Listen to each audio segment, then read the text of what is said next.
this film was so incredible. Saw it last night, moving. Did not even think The Lion King could get better than the original. I'm sure you all remember the original and loved it. Yes? Of course. I mean, classic. But okay, you guys, I need to know what stood out to you the most about this story. Like, what was the most exciting part about it?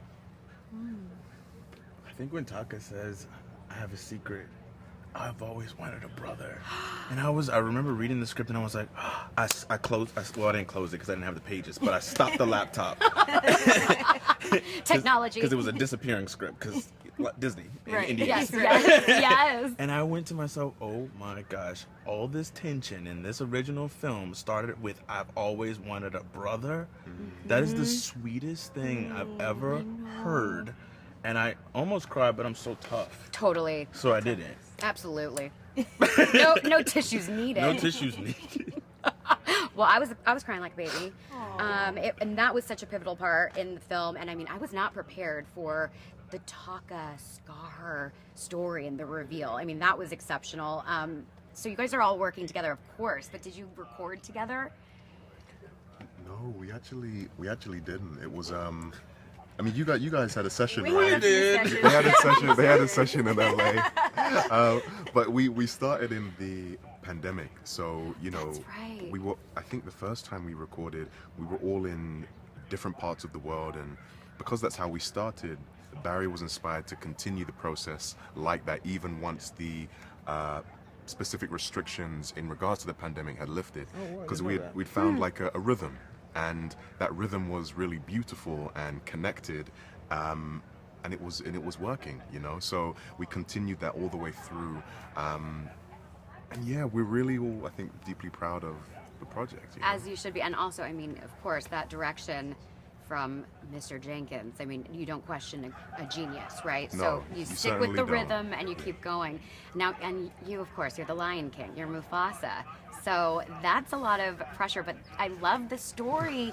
I love the story because we find out he didn't come from this royal bloodline. He had to earn his spot. And did you relate to the character at all in that way, or what stood out to you about Mufasa?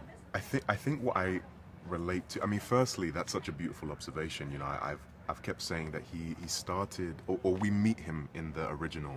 The 1994 original as a king. He is the pinnacle of his community. He's loved and celebrated. But that's not where he started. He had a very different beginning, and he worked his way to that point. He was separated from his family. He was an orphan. He was ostracized, dismissed, name called, you know, and I think it's a beautiful story and a beautiful trajectory to learn that that's where he began. And despite his circumstances, he actually embraced his circumstances and rose to where we finally see him. I think what I relate to the most in regards to Mufasa is I'm very hard on myself, and I've always expected myself to have answers to questions I don't know the answer to.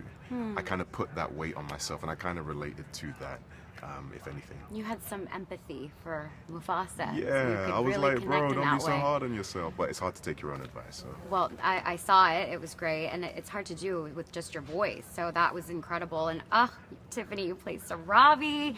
I love Sarabi. She was just full of sass. She is so smart and just like, you know, but she softened. I mean, what do you think the audiences will love the most about your character? I'm not sure. I know what I love about her What is did what you love? what you're saying, her sassiness, but then there's the vulnerability that I was saying earlier. It's like, I feel like she's kind of like always on the borderline of crying, but you know when you're trying to be tough all the time, you're like, I'm hurt, but like, I'm fine. I got it all under control. Like, I'm fine. I'm not What gonna do you cry. mean? Us women, we relate. We don't Right. relate to that at all. No, not at all. And that's how I feel like she is, because she, you know, is also kind of an orphan. She's lost her pride. And Right. so, you know, it's like she's carrying this backpack of grief a little bit, right? But she's having to like pull her shoulders back and like stand on her own 2 on 4 paws. Yes, Hey. on her 4 paws. Nice catch. Got I like that. And so that's what I love about her. She's complicated and she's fun, and it's a complication we didn't get to see in the original Sarabi. So it's fun to be able to bring that out. Yeah, it was incredible, and you did such a great job. Thank you. I mean, all of you. I mean, the lions. How did you? I know it's silly to ask how you got in character for a lion, but I mean, truly, did you? I mean, how did you? Especially going into the booth and recording, and it's like, you know, you have to really connect to make it work. Yeah. I mean, I think we all talk about like having our shoes off, Yeah. and you know, you're on a perch. You were on a perch. I had a bar built that I would temporarily lean on and move my shoulders and just nod my head and neck like this because I thought it would be fun. And And it was fun. and I felt like it would affect the voice and how he was portrayed. So I really got into it. I mean, it was incredible. We felt it all. I mean, I feel like you guys are really, of course, you're stars, but I feel like I have this feeling you're on the brink of like superstardom, truly. I do. And I just want to know for the new year, is there anything super exciting happening for you? We're looking at somebody over here. We're all looking at Aaron. looking Why at are we all Aaron. looking at Is this you? a green sweater? This is a green green sweater. sweater. I Sweater. don't know. It's no, White, it's I'm already in preparation for Green Lantern, John Oh. Stewart. Oh, I hadn't heard about that. I don't know about I'm that. so grateful to these guys. They like, I'm walking around like, oh, they're like, come on, A, Yeah, like, you know, like, I because see I'm so you, nervous. Mufasa. They're like, you know, Listen, Mufasa, you gotta believe in yourself. Yeah. Yes. I can just be Stand very in your nervous light. sometimes. You know, it's so deeply important to me that I serve this character who I love so much and get it right. And I'm so grateful for the team that is assembled around this project, and we're really excited to bring it to the people in the next few, well, in the next little while. Yeah. In the next 6 months? No comment. Oh, I tried. Okay, you guys, so for the holidays, this is so exciting, this film. I mean, I love a good holiday release, right? How are you guys going to celebrate the release on December 20th when everybody sees it?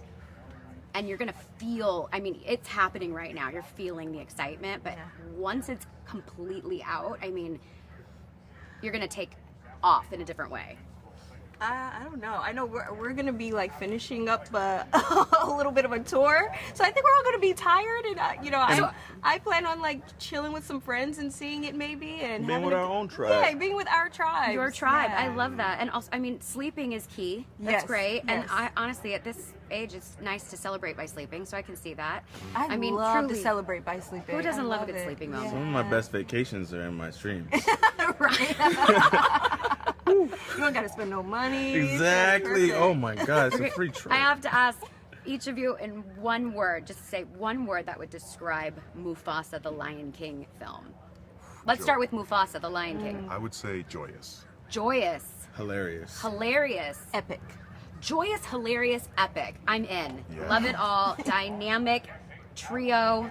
Hey. Really, like, congratulations.